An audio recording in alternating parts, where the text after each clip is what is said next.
Mr. President. The senator from Louisiana.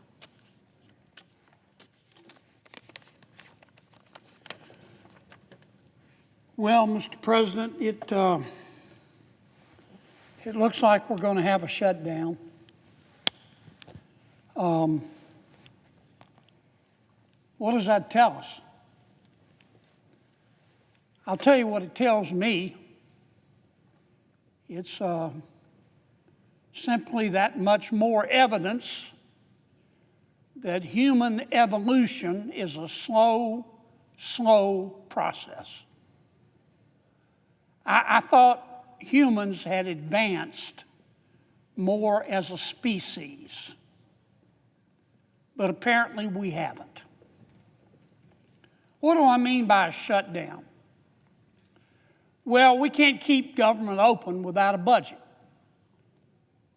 And tonight at midnight, our current budget expires unless we vote to maintain the status quo and continue the current budget as we negotiate a new one. Many of my Democratic friends say, well, what's the problem? The Republicans are in charge. The president's a Republican, and the Republicans have a majority in the Senate, and the Republicans have a majority in the House. What's the problem? They know what the problem is. We can't pass a budget. We can't keep government open just with Republican votes here in the Senate. We only have 53 Republicans. We need 7 Democrats to join with us. So for my Democratic colleagues to say, well, the Republicans are in charge and they don't need us, they know that's not accurate. And that's what's going on.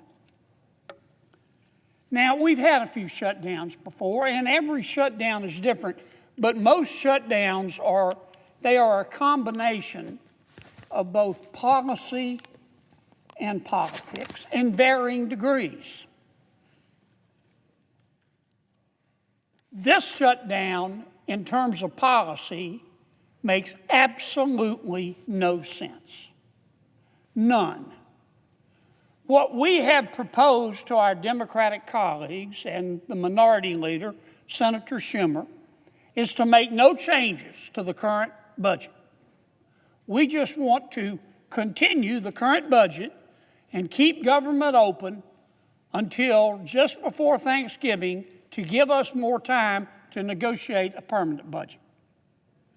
We did that many times when President Biden was president and when the Democrats had the majority. In fact, we did it 13 times. Not only have Republicans done it, but Democrats have routinely done it. But this time, the Democrats have said, no. We want more. And you may be thinking, okay, that's reasonable. What do you want? Well, it's not reasonable. In effect, what the Democrats are saying to us is that we're going to close government unless you Republicans agree to make it bigger. We don't want the status quo. We want you to commit to spending $1.5 trillion more than you're spending now. And we, the Democrats are saying, are going to tell you how to spend it. First, they want us to repeal all of the Medicaid reforms that we did in the reconciliation bill. Some call it the One Big Beautiful Bill. The One Big Beautiful Bill would not reduce Medicaid. In fact, it would go up about 2% every year as a result of our bill. But it would say to people who are on Medicaid, who aren't eligible for Medicaid, that you're not going to get Medicaid anymore. Dual eligibles, people who sign up in Louisiana and Mississippi, that's fraud. Under our bill, they would be thrown off. The Democrats want them put back on. Under our changes in the One Big Beautiful Bill that the Democrats want us to reverse, you would have to satisfy certain income levels to be on Medicaid. The law says if you make too much money, you can't get Medicaid because Medicaid is for the poor. In my state, we have found people through audits making $120,000 a year on Medicaid. So our bill, which the Democrats want us to repeal after just passing it, would say to those people that if you don't meet the income limits, you can't get Medicaid. So that's the first demand of the Democrats. Take out all the reforms that we made to Medicaid in the reconciliation bill and throw them out the window. Number two, they want to extend the Obamacare subsidies. What does that mean? Well, first let me say Obamacare was a mistake, and we know that now. When President Obama passed Obamacare, we were told that our lives would be better. Our lives have been worse. We were told that it would make health insurance more accessible and more affordable. It's done neither. On the non-Medicaid part of Obamacare, we've got, 25 million Americans who are accessing it. And for the most part, about 90% of them are low-income Americans. But the rest are making huge sums of money. Some are making $160,000 a year getting Obamacare subsidized by taxpayers. And that's not the way it was supposed to be. How did we get here?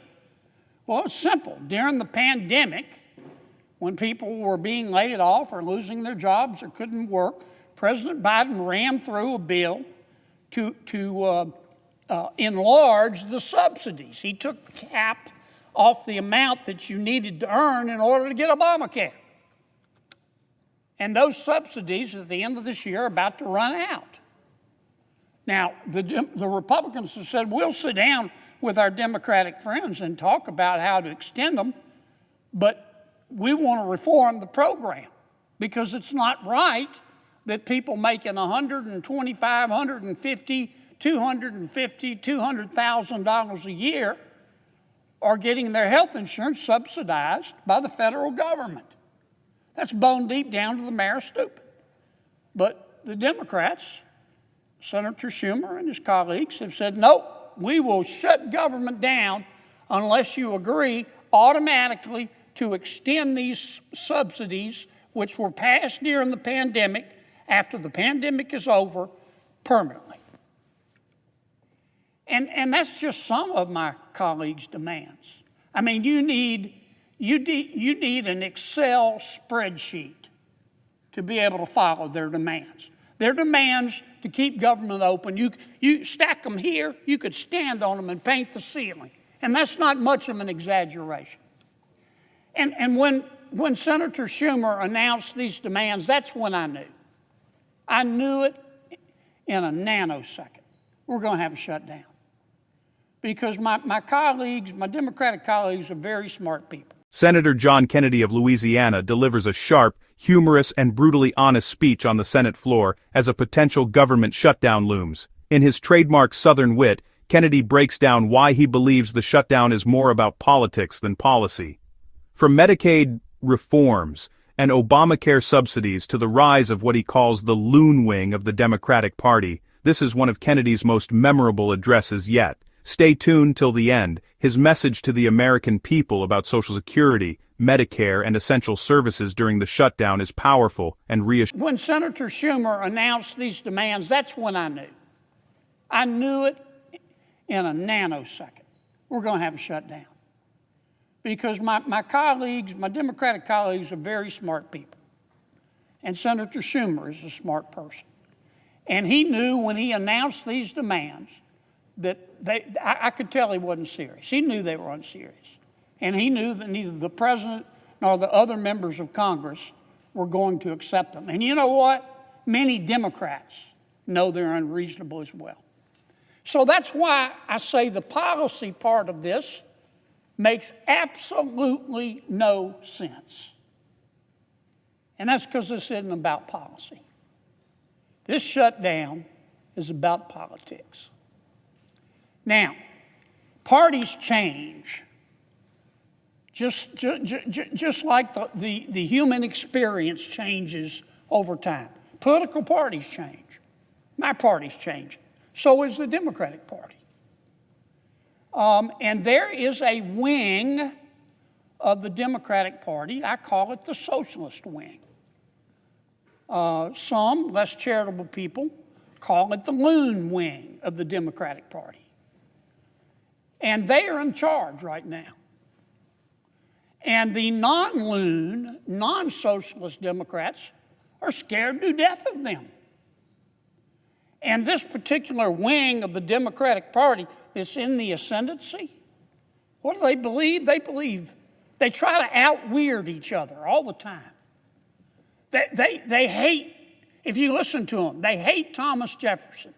They hate Abraham Lincoln. They hate George Washington. They hate Dr. Seuss. They hate Mr. Potato Head. They think our kids should be able to change genders back and forth at recess. Kids.